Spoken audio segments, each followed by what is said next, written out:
تو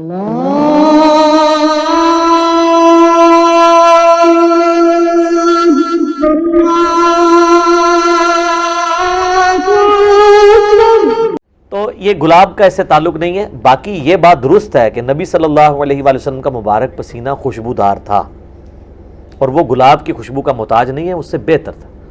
بخاری اور مسلم دونوں میں حدیث ہے، انس بن مالک کہتے ہیں میں نے آج تک کوئی ہاتھ ایسا نہیں چھوا جیسا کہ نبی علیہ السلام کا مبارک ہاتھ تھا. وہ کہتے ہیں کوئی دنیا کی ریشم اور دباج اس سے زیادہ نرم نہیں تھی جو نبی علیہ السلام کا مبارک ہاتھ تھا. ریشم کے ساتھ مثال دی ہے.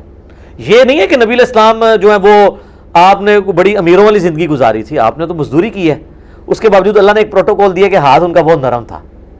ٹھیک ہے.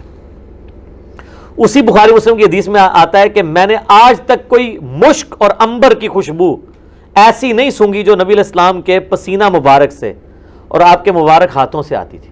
مسلم شریف میں حدیث ہے، ایک صحابی کہتے ہیں میں چھوٹی عمر کا تھا تو حضور نے ایک دفعہ میرے اپنا ہاتھ مبارک میرے سر پہ پھیرا تو کہتے ہیں مجھے لگتا ہے کہ آپ علیہ السلام نے ہاتھ مبارک کسی عطر دان سے نکال کے میرے سر پہ پھیرا ہے، اتنا خوشبودار تھا.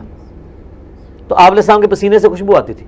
بخاری مسلم دونوں میں حدیث ہے کہ ام سلیم کہتی ہیں کہ نبی علیہ السلام ایک دفعہ سوئے ہوئے تھے تو آپ کو سوتی ہوئی حالت میں بہت پسینہ آتا تھا، تو ایک کھلے برتن کے وہ لے کے آئیں، ایک کھلا برتن، اور نبی اسلام کے مبارک پسینے کو انہوں نے جمع کیا.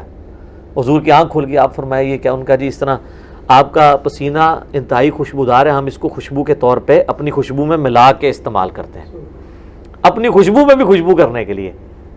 ٹھیک ہے. اور مسلم شریف کی ایک حدیث میں ہے کہ ایک عورت آئی کہ میری بچی کی شادی ہے تو میں آپ کا پسینہ لینے کے لیے آئی ہوں، ٹھیک ہے، خوشبو کے طور پہ.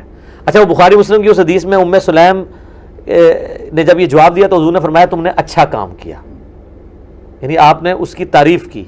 پسینہ مبارک آپ کی تو ہر چیز ہی جناب کمال ہے، تو کس کس بات کا ذکر کیا جائے. میں گھنٹوں اس پہ فی الودی کئی احادیث بیان کر سکتا ہوں آپ کے تبرکات کے اوپر. صحیح مسلم پیارے نبی صلی اللہ علیہ وسلم کی خوشبو کا حال آئیے پیارے نبی کی احادیث سے سنتے ہیں. صحیح مسلم میں سیدنا انس سے روایت ہے ما شممت عنبرا قط ولا مسکا ولا شیئا اطیب من ریح رسول اللہ صلی اللہ علیہ وسلم. سنو لوگو، میں نے پیارے نبی کے پسینے سے زیادہ خوشبو نہ عنبر میں محسوس کی ہے نہ کستوری میں محسوس کی ہے.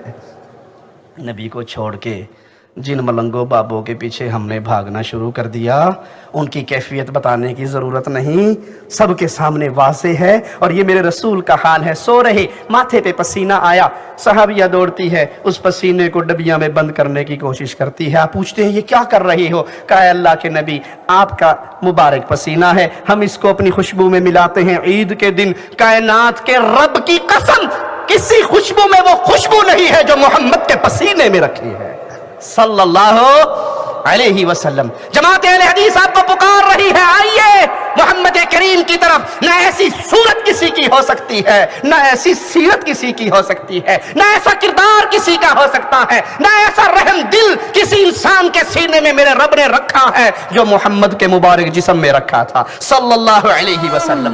میرے نبی نے تو پاکی پاکا نا ثیابہ کا فطاہر. میرے نبی آپ کو تو پسینہ بھی خوشبودار ہوتا تھا، ہمارے پسینہ تو بہت اچھا. آپ سن رہے تھے ام سلیم کے گھر، تو گرمی کا زمانہ تھا تو پسینہ پسینہ ہو رہا تھا. آنکھ کھلی تو ام سلیم کیا کر رہی تھی؟ آپ کا پسینہ یہاں سے گر رہا تھا، اس نے یہاں بوتل لگائی ہوئی تھی. تو آپ نے کہا ام سلیم یہ کیا کر رہے ہو؟ کہیں میں آپ کا پسینہ اکٹھا کر رہا ہوں. کیوں؟ کہ یار اس کی خوشبو تو مشک سے زیادہ، آپ کا پسینہ تو مشک سے زیادہ خوشبودار.